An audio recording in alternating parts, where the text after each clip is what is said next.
It's another edition of Time About the Movies. Today we're taking a look at the films of Halloween 2003. And the big new release this weekend was Brother Bear, but we already covered that last week when it had a limited release. But this time around, we got 3 movies to look at. 2 newer releases and 1 re-release. One that I've actually already talked about just recently on Talk About the Movies. But we'll get to that one in just a little bit here. But let's get to the, I guess, biggest new release of the weekend, and that is Anthony Hopkins and Nicole Kidman in the adaptation of the best-selling book, The Human Stain.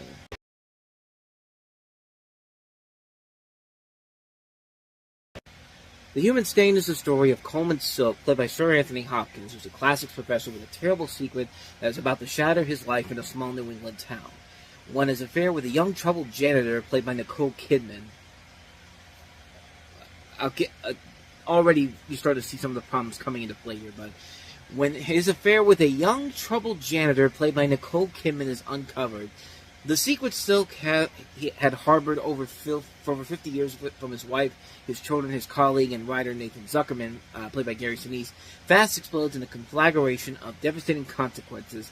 It is Zuckerman who stumbles upon Silk's secret and sets out to reconstruct the unknown biography of this eminent, uptight man, esteemed as an educator for nearly all of his life, and to understand how this ingeniously contrived life became unraveled. This is a very ingeniously contrived movie because, let's get to one of the first things wrong with the film right off the bat. You do not cast Nicole Kidman as a janitor. I don't care how young you try to play her as, and Nicole Kidman can play any role she wants to, but it's Nicole Kidman, and she's playing a janitor. I don't even have to have read the book to know how stupid that is. But wait. It gets stupider because, this guy played by Anthony Hopkins, he's having a second divorce.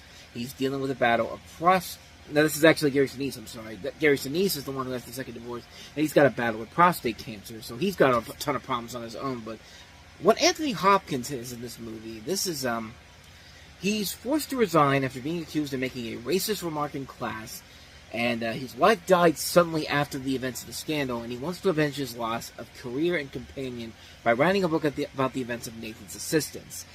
And flashbacks of Coleman's life. Now, this is where this thing goes completely off the wall here. Flashbacks of Coleman's life reveal to the audience his secret, and that is, he's an African-American who has passed as a white Jewish man for most of his adult life. Let that sink in for just a moment. The guy that was forced to resign after being accused of making a racist remark in class we find out that his secret is that he's an African American who has been passed as a white Jewish man for most of his life. Anthony Hopkins is an African American in this movie. Start to see the problem with the movie here. This is, like I said, I haven't read the book this is based off of, but even the people who haven't read the book can look at this and go what the hell is going on here? This is one of the stupidest movies I have ever seen. So, because Anthony Hopkins is an African American, he's got the right to say whatever he wants, any racist remark he wants to. I mean, that's basically what the movie is all leading up to here. It's just he can say what he wants to because technically he's black. It's like Peter Griffin, Peter Griffin can get away with it because he's half black. But yeah, it sounds good on paper, but then you realize that in real life, you try to do this in real life. Try to pull this off in real life. You know what's going to happen? Not what happens in this movie here. This film is amazing for how bad it really is. For just the contrivances in its plot, the story in general, the poor casting choices all around here. I'm sorry, Nicole Kidman as a janitor is one thing, but casting Anthony Hopkins as a white Jewish guy who's black, you take a British guy and his whole thing is supposed to be he's black. It's just nothing about this makes any sense whatsoever, and it's just, I'm getting flabbergasted just thinking about this movie again. This is one of those experiences where somebody looked at this. We've got a director who directed an Oscar winner, Kramer vs. Kramer, Robert Benton.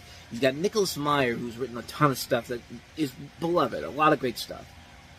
I mean, this is the guy that did The Day After. This is the guy that wrote some of the best Star Trek movies. I mean, this is the guy that has wrote The Prince of Egypt. I mean, this is a guy that has written so many great movies over the course of his career. You have all the pieces together, but this is just one of the stupidest casting decisions I have ever seen for a film. Like Anthony Hopkins and Nicole Kidman alone are what's wrong with the film. Not because they're bad in it; they're just horribly miscast in this. Like, this is a film that can't work with this cast in line here. Like, if it was anybody else in these two roles besides Hannibal Lecter and Chase Meridian, probably would have worked out better. But because those two are in this role, in the roles that they're in roles that clearly do not work to this film's advantages whatsoever, this is a terrible movie. Like, this is an unbelievable mess of a movie that somehow got even worse as time went on. I mean, at the beginning it didn't seem like it was that bad, but as time went on, you really start to think about this, and reading a little bit from the synopsis of the original book, it's just like what were they thinking when they made this movie? I mean, this is an unmitigated disaster on so many levels. And October had a bunch of unmitigated disasters in terms of film. But this is probably up there with some of the worst movies of the month easily. This is a bad film. This is a really, really bad film, The Human Stain. So let's go ahead and try to go back on the positive note here. Let's talk about the re-release of a classic movie that came out this particular weekend, the director's cut version of it, and that is, of course, Ridley Scott's Alien.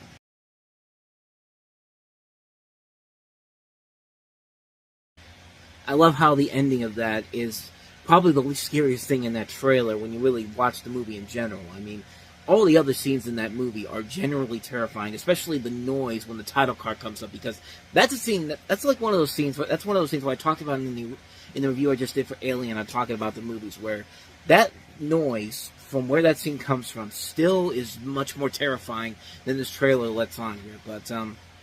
But this is a director's cut version of Alien. In fact, this is actually one of many alternate versions of director's cuts that Ridley Scott has done here. And Fox basically asked Ridley Scott to come back and digitally restore and remaster Alien and restore several scenes which have been cut during the film and the editing process for inclusion in the expanded version of the film. And to give you kind of an idea of what was added in here, this restores roughly 4 minutes of deleted footage, which it actually cuts about 5 minutes of other material. So you're basically just losing a minute more with the stuff that they cut out of here. It's actually a minute shorter than the theatrical cut, obviously, but there are many changes to the film that are minor, such as altered special effects, sound effects.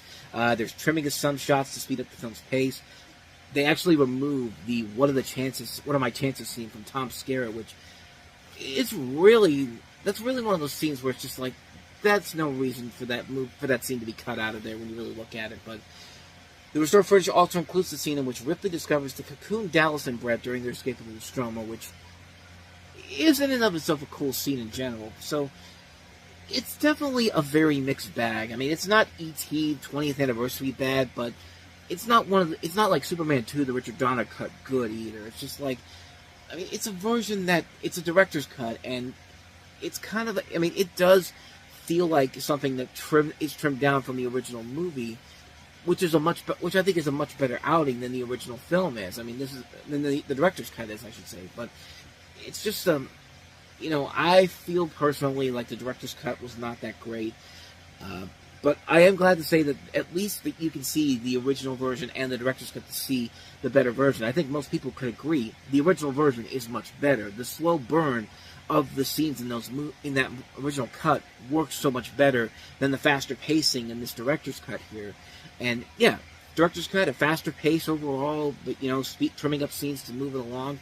Okay, I get that, but removing scenes like the scene I was talking about, the "What Are My Chances" scene, like that may seem like a little scene that's not important to the storyline here, but that is important really when it's all said and done. And it's just, I mean, like I said, it's not a bad director's cut. It's just a director's cut that just doesn't feel like a version that really should have been trimmed like that. I mean, like I said, every version of Alien is out there. It's not like Star Wars where George Lucas is Ridley Scott's purposefully hiding it somewhere. It's all out there, so you can judge for yourself. And I personally would say that the original version of Alien still holds up much better than the director's cut does, easily.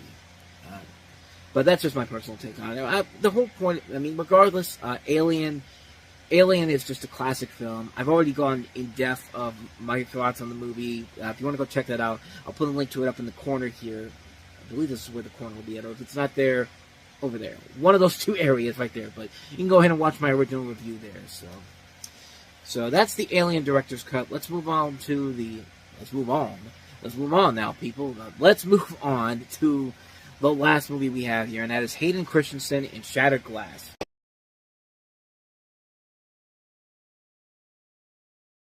So Shattered Glass is a biographical drama about Stephen Glass, played by Hayden Christensen, and his stand-out The New Republic, written and directed by Billy Ray.